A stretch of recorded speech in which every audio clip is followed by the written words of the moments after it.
Hello and welcome to Snetterton for round 3. That's race 5 and 6 of the Ferrari Challenge.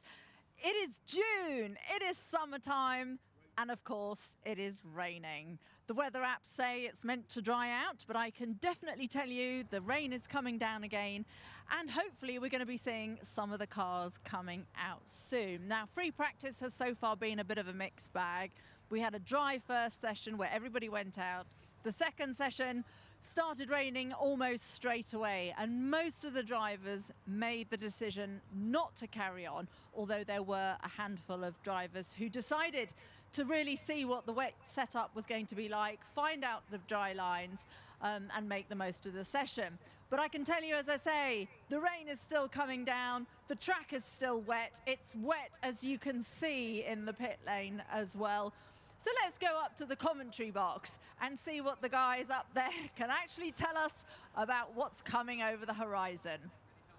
Thanks, Amanda. What I can tell you is that we're much drier in our commentary box than you are down there in the pit lane, but I can also say that the cloud cover has lifted over the course of the last 10 or 15 minutes. There was a big cloud burst came through 10 or 15 minutes ago, and since then, clearer skies in the distance. Now, without question, it's still going to be wet for this qualifying session, and I don't think we're even going to stand a great deal of chance of any dry line appearing, but hopefully it means once we get qualifying out of the way, when we get to round 5 of the championship later on, which marks the halfway point of the season, we might see some slightly better weather. Track temperature, as a result, is a rather low 13 degrees at the moment. It's still a little bit breezy as well, and that breeze will help aid the drying of the circuit, but with the air temperature still being so low, I don't think we're going to get that dry line appearing throughout the course of this qualifying session.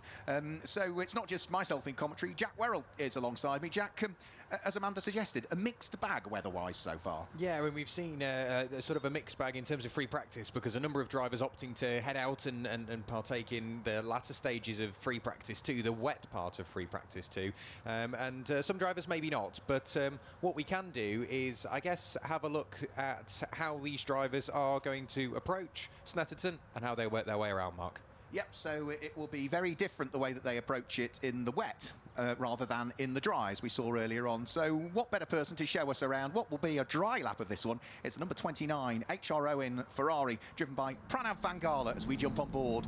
So 6th gear over the start-finish line, up towards Ritchie's, brake back down to 5th, turn in at over 100 miles per hour on the gas for the second apex of Ritchie's, and you stay in 5th gear as you work your way down in towards the braking area for Wilson. Brake deep, down to 2nd gear, apex late to straighten out the exit, and then back to the right-hand side of the circuit as you shift up to 5th gear and on the run up towards Palmer. Quick brake, long apex, stay in 5th all the way through the left-hander at Palmer, and then get on the gas again past one of the slower cars that's out there, up to 6th gear as you head towards Agostini, up towards the braking area for Agostini, brake down to 3rd, creep over in the braking zone, again late apex so you can straighten out the exit coming out of the corner, up to 5th as you head up towards Hamilton. It's just a quick brake for Hamilton, apex where the tyre stack is on the inside, use the exit curb and go back to the left hand side as you go down into 3rd gear for the right hander at Oggies, tight to the curb, hold the middle of the road on exit as the circuit comes back towards you. 4th gear for Williams, quick dab to get the nose in on the car, get a good exit though as you head out of Williams, because all of that speed you carry out of the exit you will carry all the way down the Bentley straight. So from 4th up to 5th, up to 6th gear, big brake before the bridge, down to 4th gear, back off the brake for Brundle, and then another quick dab of the brake and down to 3rd as you head through the right-hander at Nelson. Avoid the sausage curb on the inside. Up to 4th gear as you head up towards the bomb hole, a slight lift as you turn into the corner, and then you shift up to 5th as you head through Coram, balancing the throttle all of the way through the never-ending right-hander. Stay tight to the right-hand side though as you get in towards the braking area. Increase the brake pressure to get the car settled. Down to 3rd for Murray's, and again concentrate on the exit of the corner, because all of that speed you carry out of the exit of Murray's and over the start-finish line you'll carry all the way down the centre straight, and that is a lap on board the HRO in car of Pranav Vangala. Yeah, great to see just a driver's eye view there of one full lap here of the Snetterton 300 circuit. But I hear Amanda has got a bit more news down in the pit lane. Very much. Well, Jamie Unwin, I mean, you've been out in the 296, the new challenge car, when it was absolutely cats and dogs earlier on. Now, obviously, these guys are in different cars, but just tell me, what was it like out there? Obviously, you can tell incredibly slippery. There's a lot of standing water, a lot of grip offline. So you may notice if you watch Formula One, there's a lot of guys that come offline the normal racing line. We do the same in different formula. So there's a lot of grip offline, so we go slightly wider, stay off the rubbered in part of the track. Yeah, standing water, but you can find the grip if you go and look for it. Now tell me, 296 is absolutely beautiful. We're going to be moving to this car next year. What's it actually like, and how different is it to these old challenge cars? It's a massive jump forward, massive jump forward. The car is incredibly easy to drive. The way I see it, it's a dialed back GT3 car. It is that good, it's that quick, it's got an immense amount of grip, and it's very communicative. It talks to you, especially in these wet conditions. You can go and find that grip, you know what the car's going to do. It's very progressive. So compared to the 488, it's a massive jump forward. Does it talk to you in English or Italian? It's Italian, of course. It does that a lot as well. Yeah. Jamie, thanks very much. Most of the guys are now making their way out. So, yeah, hopefully we're going to see a little bit more excitement in quali. Thanks, Amanda. Yeah, and good to get Jamie Unwin's insight into what the 296 looks like. I mean, the 488, Jack Werrell, beautiful looking car. The 296, my goodness, it's stunning. Yeah, and the one thing I noticed as well whilst it was out sort of doing some demo laps in the hands of Jamie Unwin was just the sound of that car. You could hear it everywhere, and you think, oh, well, that's got to be going past our commentary box. No, it was on the other side of the circuit, but you could still hear it, and what a noise it makes. Yeah, looking forward to seeing those when they come into Ferrari Challenge UK. Of course, 296 has been adopted in the European Series, amongst others, for the 2024 season. So Gary Redmond waiting in the pit lane. Gilbert Yates heads out of the pit lane, as splashing his way over the start-finish line goes the green-coloured car. So that's Pranav Van Gala, who's heading up towards Ritchie's corner. Gave us that fantastic on-board lap on board that number 29 HRO car, and you can just see how much standing water there is. And again, a bit of a twitch mid-corner there, Jack, as the car, either under acceleration or with a bit of standing water, just tells Pranav that that's about the limit. Yeah, watching it at the time, I thought, is he turning into the corner, or is he more or less just keeping the wheels straight and floating the car through the corner? That's what it looked like. Low speed understeer by the looks of it on the way through Wilson, just slightly offline, but then the car hooks up, and again, he can work his way on to the next sector, but now it's just about finding that grip, and as Mr. Unwin said, it's just going out and looking for that grip. If you look for it, you will find it. Yep, so it looks neat and tidy so far from Pranav Van Gala.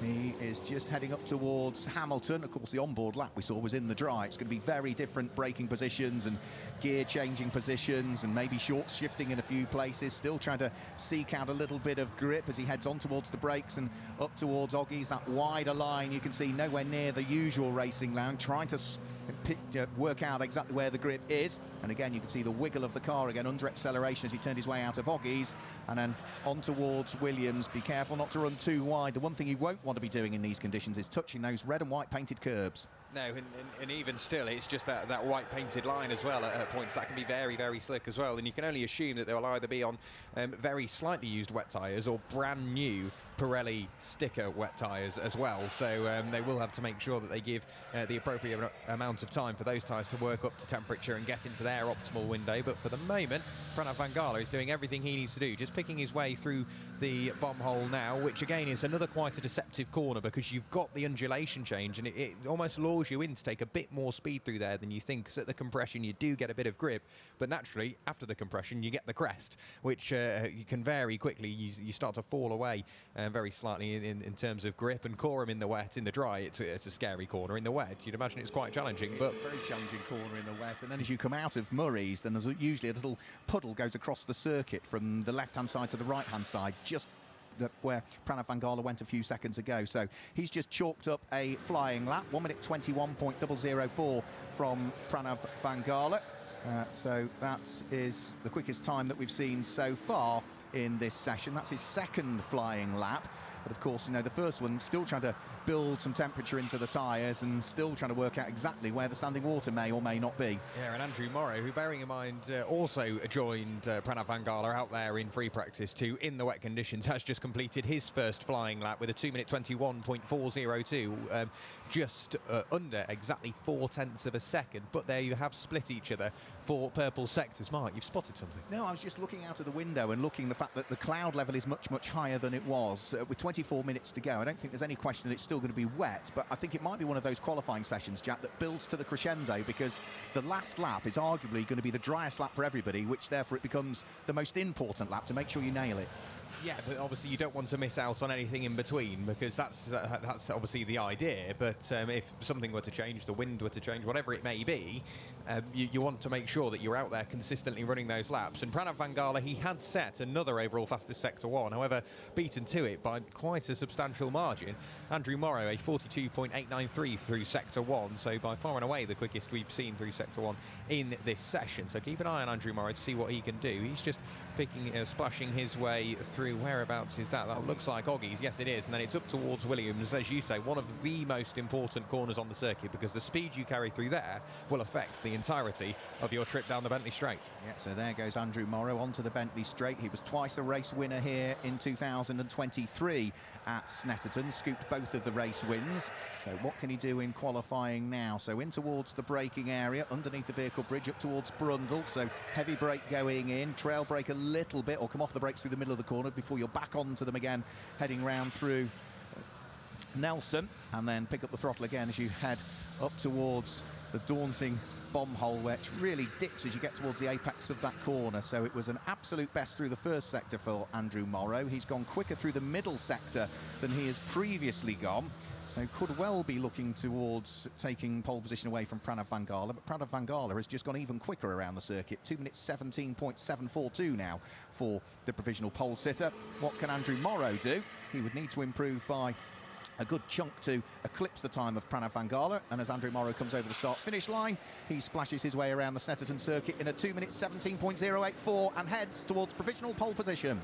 Yeah, great lap from Andrew Morrow to put him right the way at the top, almost 7/10 clear of Pranav Vangala over the space of one lap. Gilbert Yates now breaks the beam. What can he do? He jumps up to provisional P3 with a 2 minute 26.484, but again, an exploratory lap from him. Included in that exploratory lap was an overall fastest Sector 2, gave up the time in Sector 3. If he pieces it together, it could be 3 cars all fighting over pole position. Yeah, he really eased off, didn't he, through Sector 3, and was about 8 seconds slower than otherwise he ought to have been through that third sector. So even though he had set the timing alight in that middle part, just eased off, might have had a bit of a moment and therefore got off the gas a little bit. So Gary Redman, who runs in Copa Shell, the number 22 car, he is 9th fastest at the moment. He's only completed 1 flying lap so far. Amandra Pillai is the last of those to complete a flying lap. The pink machine is just about to conclude his first flying lap now. Over the start-finish line he goes. Now, it's a nice big long circuit, Snetterton, isn't it? Just under 3 miles. It's 2.9689 miles, so a whisker away from 3 miles. Plenty of real estate in Norfolk to make sure that you've got clear tarmac around you to accelerate into and nail the lap with 20 minutes just over to go. Gary Redman's about to come through and conclude another flying lap. Yeah, it's good you mentioned that. In dry conditions, having clear track is good, but in wet conditions, it's not just the clear track, it's the visibility that comes with it. Over the line now goes Gary Redman. Does he jump his way up the order? Yes, he does. So on to Copa Shell pole, provisional pole for Gary Redman. So up 5 places, he's up to 4th overall, and that's a 2 minute 27.003. So still, 10 seconds away from Andrew Morrow's overall fastest time at the moment, but a good lap from Gary Redman. Let's see what Gilbert Yates can do on this lap. And just to give you an indication, at the moment provisional pole time is a 2 minutes 17.0 in the dry. In free practice, where it didn't really count, you know, people weren't pushing to the same degree. 1 minute 53. So it just goes to show that we're the best part of 20, maybe 25 seconds slower in these conditions than we were in free practice when it was dry earlier on today. So 20 minutes of the qualifying session still to go. Gary Redman still looking good for provisional Copa Shell pole, but for overall pole, we've just had a shuffle, haven't we? We have again. Pranav van Gala did work his way onto provisional pole, a 2-minute 17.051. Andrew Morrow then bettered it with a 2-minute 14.618. Gilbert Yates has crossed the line to post a 2-minute 11.897. We knew it was coming, and overall fastest sector 1, 2 and 3 all pieced together puts him over 2.5 seconds quicker on provisional pole. Yeah, perfect lap that from Gilbert Yates. Absolute best through the first, through the second and through the third sector. Purple all of the way, and that will please not just Gilbert but his driver coach Tom Fleming. So Gilbert Yates to the top of the times, and by a good chunk as well. We saw great things from Gilbert at Alton Park last time out, and again, just look at the steering input. As he's going into the corner, you could see the front wheels turning left and right and left just in the braking area.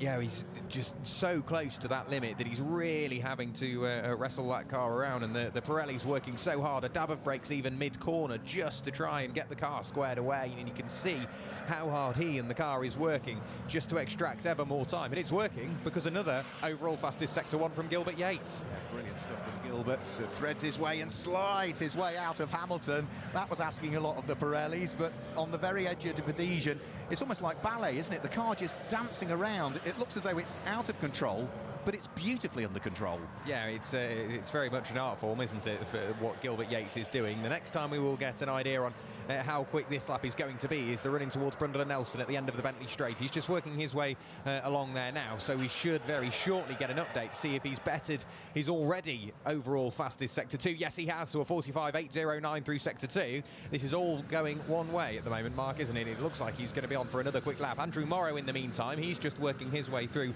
Coram, and we potentially could see an improvement from him as well. So the starting grid is still very much undecided. It is, and we've still got over half of the session to go. Again, almost rear wheels on the curb there from Gilbert Yates, and do make me wonder whether he might have backed that off a little bit. Andrew Morrow goes through and over the start-finish line shortly and improves the time, I think, as he comes up towards us any second. He's looking good for this one. Gilbert Yates is not that far behind him on circuit, but might have been delayed a little bit by Darren Howell, who I think was destined for the pit lane. So through comes Andrew Morrow. Did not improve the time as he came over the start-finish line. Does Gilbert Yates go purple again? Yes, he does, through all 3 sectors. Purple sector 1, purple sector 2, purple sector 3. Another new provisional pole time from Gilbert Yates, 2 minutes 10.745. He is absolutely flying around. Yes, he really is, and he's just already picked it. That was with traffic on that lap as well, may we remind you. So Gilbert Yates is really pushing forward, 3.8 seconds clear, best part of 3.9 seconds clear of Andrew Morrow at the moment. Andrew has had to deal with a little bit of traffic on his lap as well. The first car that he met was Stephen Dobson. So Andrew Morrow in towards Agostini now. The next car that he will meet will look like Mike Dewhurst, you would imagine, just slightly further up the road. But Gilbert Yates, he's not letting off, is he? 3.9 seconds clear, but he's pushing even more. Another overall fastest sector 1. Yeah, he's going well, isn't he, Gilbert Yates? Just trying to keep an eye on what's going on in Copa Shell as well, because these are all Trofeo Pirelli drivers that are towards the sharp end. It's still Gary Redman, the number 22 car, 4th quickest overall. That's the fastest of the Copa Shell cars at this stage. So the runner-up in the 2019 championship, the inaugural championship for Ferrari Challenge UK, is going beautifully well, Gary Redman. So Gilbert Yates just turning his way through Williams, purple through the first sector of the lap. It will be a backing off by the look of things. So through the middle sector, a bit of traffic to deal with. I think maybe Stephen Dobson's car that he just met in the wrong place meant that he backed out of that lap. So we're not going to see a further improvement for the pole time this time through. In the meantime, in Copa Shell, Mike Dewhurst, who won last time out at Alton Park, claims his first win of the season in Copa Shell. The number 78 car just heading round through the bomb hole and up towards Coram.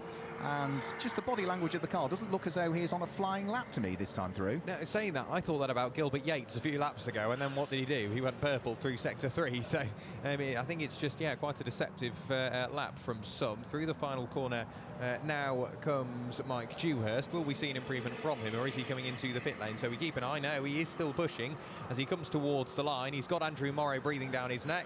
What can Mike Dewhurst do? Breaks the beam, and he does jump up into provisional P3 in Copa Shell, 2 minute 25.358 for Mike Dewhurst. So again, another little improvement made. Andrew Morrow not improving last time through, and that's because Pranav van Gala did. So Pranav van Gala, he's on the provisional front row with 2 minute 14.051, but we've still got half of this session to decide how they're going to line up. Yeah, so still plenty of time to shuffle the order. As I said, I think the circuit is just going to keep drying out that little bit. Still very wet out there, that's for sure, but every lap there's a bit less moisture on the circuit, and therefore your final lap is highly likely to be the quickest lap that you'll do. There, by the look of things, that's Fulvio Mussi, isn't it, that's just giving a bit of advice to Gary Redman. So Fulvio, who is driver coach to the 2019 runner-up in the Ferrari Challenge UK Copa Shell category, offering up some more advice as to how to squeeze a bit more time out of the car. But I've got to say, you know, Gary Redman, fantastic stuff from him so far. Quickest of the Copa Shell cars and more than holding his own, isn't he? Yeah, absolutely. He posted that time nice and early, and normally you'd expect that lap to maybe get bettered as we go further into the session, but he set that early and has held on to that very well indeed. Hamandra Pillai over the line, and there you go, that's where we see the change now. So Hamandra Pillai joins his Trofeo Pirelli drivers inside that top four now, 2 minutes 18.041. Still a bit more time to find for Hamandra Pillai, a big old moment on the exit of Ritchie, so he is pushing for that time. As you say, Gary Redman in the pit lane. I want to keep an eye on Gilbert Yates because he's just gone on to another flying lap and he's just set another purple sector 1. Yep, so we'll keep an eye on Gilbert Yates. Hamandra Pillai in the meantime heads up towards Palmer, so nose of the car just dips as he goes down a gear and threads the car through the left-hander at Palmer. Be careful not to run wide. It's a long old sweeping left-hander, Palmer, with a big curb on the exit that sort of draws you into it to try and get on the throttle a little bit too quickly. But again, beautiful stuff by Hamandra Pillai. Means that he still continues to wrestle the number 19 car around the circuit. That's the Jardine Colchester backed car in terms of the dealership representation. Now for Gilbert Yates, you mentioned purple first sector, Jack. Purple second sector, he might further raise the bar in terms of provisional pole time. Yeah, whilst Andrew Morrow has drawn himself closer, within 3 seconds now, 2.932 of a second as Andrew Morrow improved last time through, a 2 minute 13.677. That was good enough to go 13 thousandths quicker than Pranav Van Gala. So the battle for provisional P2 and 3 and the way in which they will line up for the first race of the weekend later on this afternoon, it's very, very close. Gilbert Yates is wanting to run free and clear at the moment. Wall of Hamandra Pillai, he's working his way along the Bentley straight. Are we seeing improvements? Yes, a personal fastest sector 1, a personal fastest sector 2. The cars up the road are doing the same. Once again, as we saw in free practice 1, the timing screen is a flood of green. Gilbert Yates over the line. He improves even more by a full second now, 2 minute 9.727, 3.9 seconds clear of Andrew Morrow. That's staggering, isn't it? Just the pace that Gilbert Yates has and the confidence, I've got to say, in the car, and that's even with a slightly slower, not by much, third sector that time through. So Darren Howell splashing his way round through Palmer and heading down towards Agostini. Just ahead of him on circuit is going to be Stephen Dobson at the wheel of another one of the Copa Shell cars. So Darren Howell is 6th overall. Stephen Dobson is 10th overall at the wheel of the number 74 car. They are just about far enough away from each other so that they don't compromise each other's lap, and the visibility is getting ever better as well. The spray diminishing lap after lap after lap coming out the back of these 488 Evo spec cars. The 488 Evo Challenge spec car, still 370 horsepower to try and tame, the best part of 760 newton meters of torque, so a very torquey V8 engine as well. And of course you've got that forced induction, the turbocharger, that you need to try and wrestle around. So just having a quick look now and just keeping an eye on what's going on in Copa Shell at the moment. It's still Gary Redman that's 5th quickest overall, the number 22 car, fastest of Copa Shell. But Peter Hunter has now just gone 6th quickest overall, car number 82, 2nd quickest in Copa Shell. Got to keep an eye on Copa Shell because it is continuing to shuffle. Gary Redman is not really feeling too much pressure at the moment, still 1.3 seconds clear of Peter Hunter, but all the cars in Copa Shell are still out there and circulating. Pranav Van Gala and Andrew Morrow have both dived into the pit lane. Maybe that's for a slight tyre pressure change, or maybe a change on the settings, just to get the car back out there and push slightly harder in the final 10 minutes. Yeah, Gilbert Yates was sideways coming out of the bomb hole that time through. Again, a beautiful slide. It might not be the quickest line, but it's certainly impressive. And Gilbert Yates is wringing the neck of his 488 Evo car.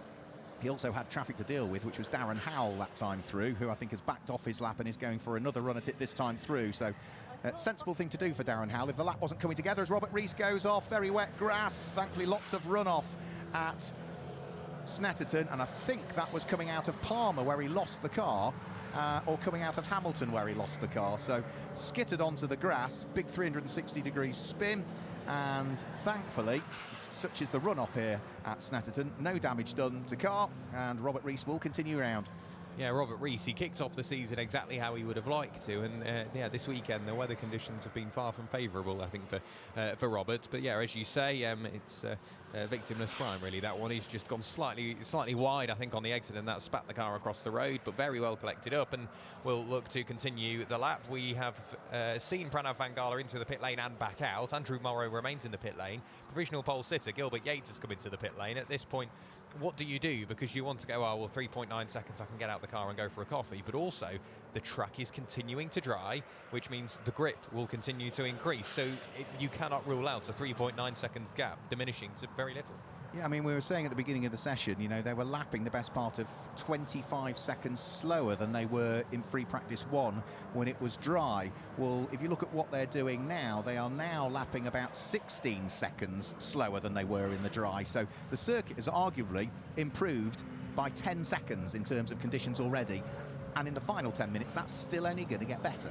Yeah, absolutely. And somebody that's going to try and make the most of that is now going to be Andrew Morrow, and also Pranav Vangala. So we'll keep an eye on Pranav to see exactly what he can do. We're looking at Stephen Dobson just pick his way through Brundle and Nelson. At the moment, he's 5th in Coperchel, and 6th in Coperchel, pardon me, and 10th overall. 2 minute 24.395, his fastest, which he set last time through. However, he's improving, and he's only, what, 7 tenths away from Robert Rees up the road. So we could see further improvements from Stephen Dobson. And again, that's Coperchel jumping around, because we have had ever more changes. Gary Redman, we previously said he was on a 1.3 second cushion Coperchel pole position. He's dropped down to 3rd in class because Mike Dewhurst has gone to provisional pole in Coperchel with a 2 minute 19.526.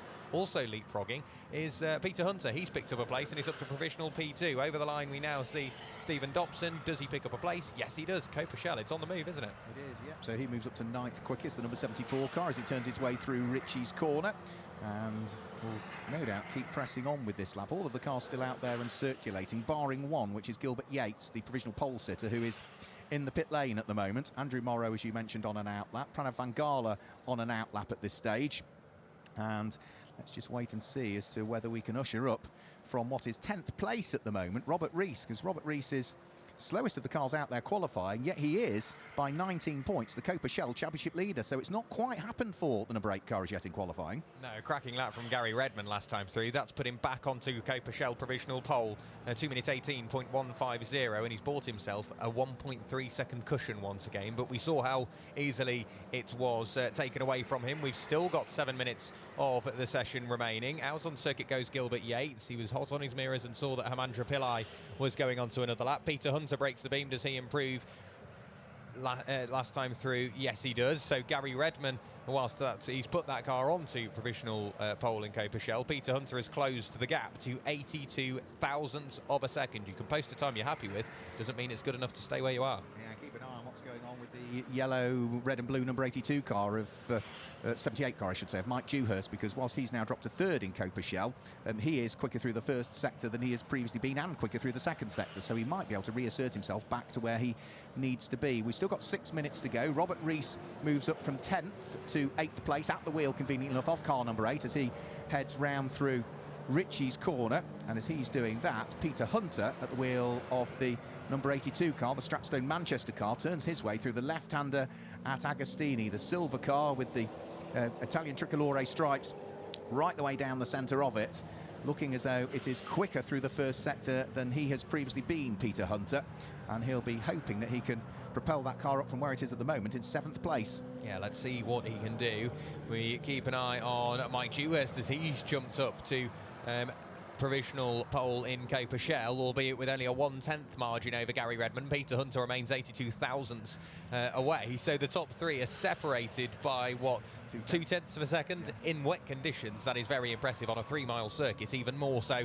So we keep an eye as we've got more cars over the line. Darren Howell, does he jump his way into the mix? He improves, he picks up a place with a 2 minute 20.413, just a bit more, I think, to unlock. We then see the grey and orange car of Gary Redman cross the line. Does he close the gap? No, Moreau doesn't improve this time, but the potential is still there with 5 minutes to go. I think the potential's there for Peter Hunter as he turns his way through the right-hander at the bomb hole. It's been a quicker first sector than Peter has previously done. It's been a quicker second sector than Peter has previously done.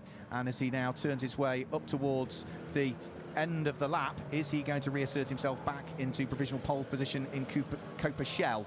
We've also had up to the front row of the grid overall now, car number 19, Hamandra Pillai, now moves up to second quickest overall, 2 minutes 13.143. But for Peter Hunter, he's about to come through over the start-finish line behind Gilbert Yates. You can just see the car appear in the background. And Peter Hunter didn't improve his time after all of that. He backed off, didn't he, through the final sector? Yes, I'm not sure whether that was Gilbert Yates on the lights getting closer and he jumped out of the way, not necessarily realising he was on a very quick lap indeed, but a cracking lap from Hamandra Pillai to put in what was provisional P2, because Andrew Morrow has just broken the beam and has posted 2 minutes 11.721 and taken a purple sector away from Gilbert Yates. The fastest anyone has gone through sector 3 last time through for Andrew Morrow, so the pole margin is now just a shade under 2 full seconds. Yeah, and just look, whilst we've still got spray coming out the back of the car, it's not half as bad as it was at the beginning of the session, so the circuit is still drying all of the time. Vast majority of the cars last time through still improving their lap times over what they had previously done. I mentioned at the start of this qualifying session, I thought it might be one of those sessions where the last lap you do is likely to be the quickest and therefore becomes the most important as the track continues to dry.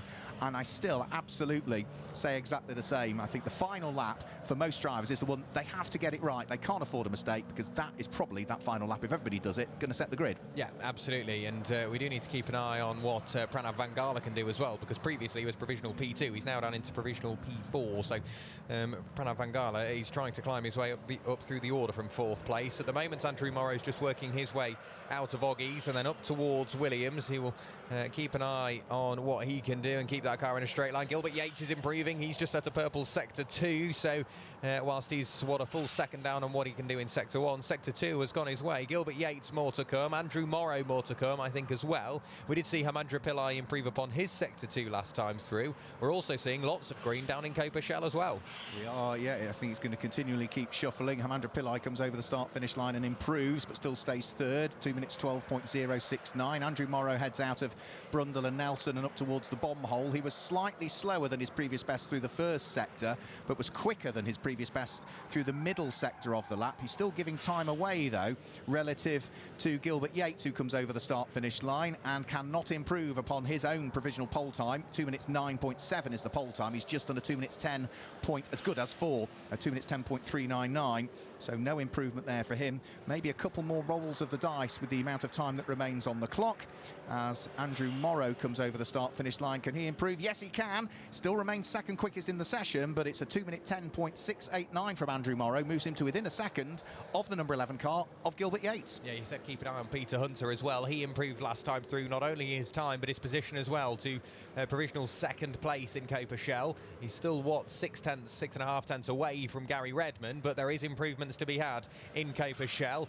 As of Trofeo Pirelli, Gilbert Yates is out there, not quite as quick through sector 1 as you'd expect. Sector 2 is still to come, but Gilbert Yates, yeah, keep an eye on him. Andrew Morrow, as you say, is now within a second of the provisional pole time. Pranav Vangala, it's all come a little bit undone for him in the latter stages of this session, struggling through sector 1. That, or he's just biding his time. He's got 1.5 minutes remaining. Gilbert Yates, a big old moment through Hamilton once again. He's still pushing for that time, isn't he? He is, yeah, but he's about 2 tenths down on where he ought to be in that first sector. The second sector, he ought to be doing it about 45.5 seconds through the middle sector of the lap. He'll be coming up towards breaking the beam down in towards the braking area for Brundle and Nelson, just underneath the vehicle bridge. He's gone purple in the middle sector, quicker than anybody has gone through that middle sector of the lap. So for Gilbert Yates, he could still be on for a good lap here, but I think he might have made a small mistake going in towards Brundle and Nelson there, and that might have undone some of the hard work he'd done earlier in the lap. Yeah, potentially so, but we'll keep an eye on Gilbert Yates as he picks his way through the bomb hole. You can still see there's a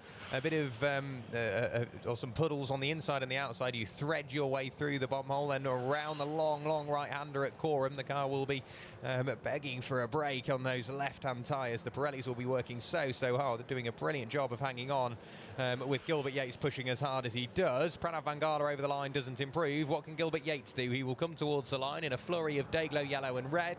Breaks the beam. Does he go quicker still? No, a 2 minutes 11.217. That small mistake that you said in sector 3, I think that came back to bite him. Yeah, it did. He lost the best part of 2.5 seconds in that final sector.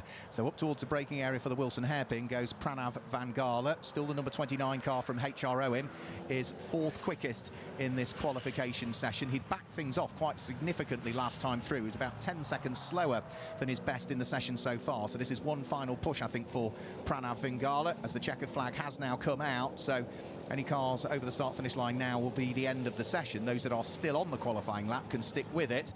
And the first sector from Pranav Van Gala is slightly slower than he has previously done. And to be fair, it's probably about 1.5 seconds away from where he ought to be in that first sector. So it's not quite coming together just as yet.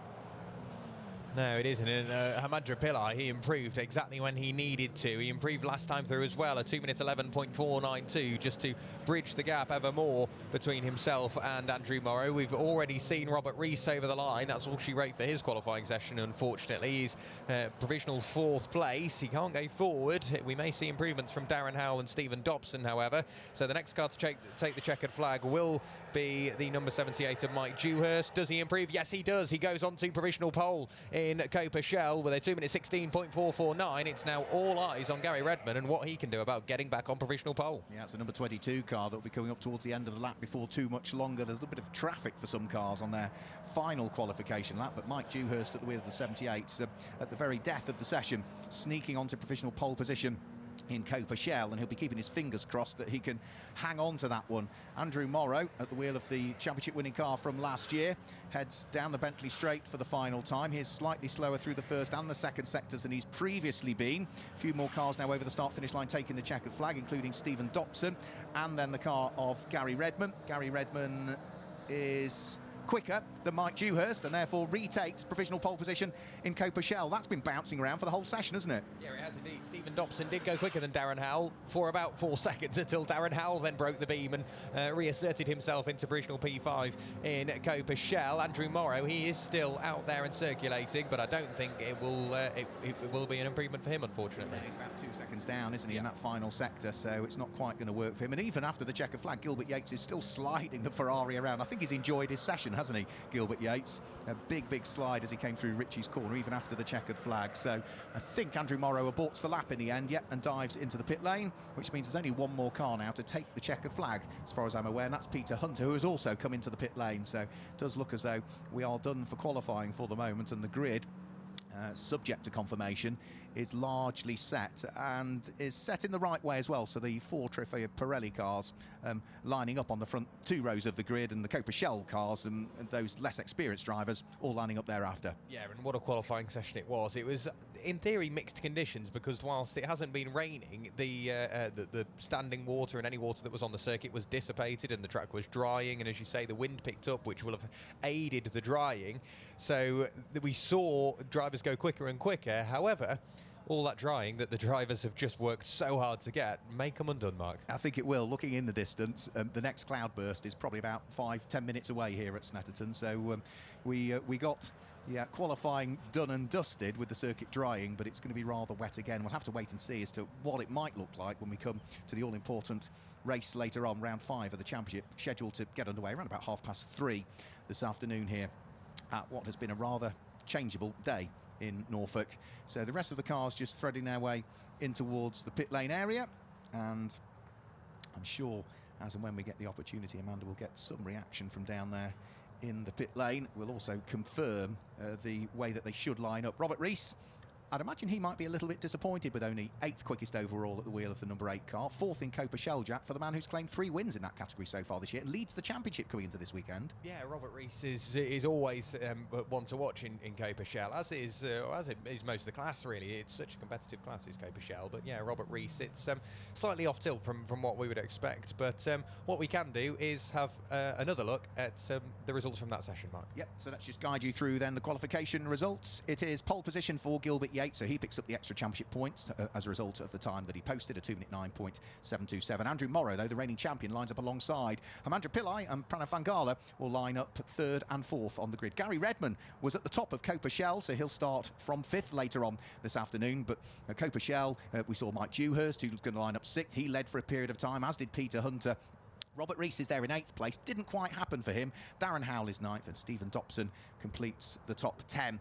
And that's the way, in theory, they should line up for round 5 of the championship that is coming up later on. So that's qualifying done, but let's look back at some of the highlights from the last 30 minutes of qualifying.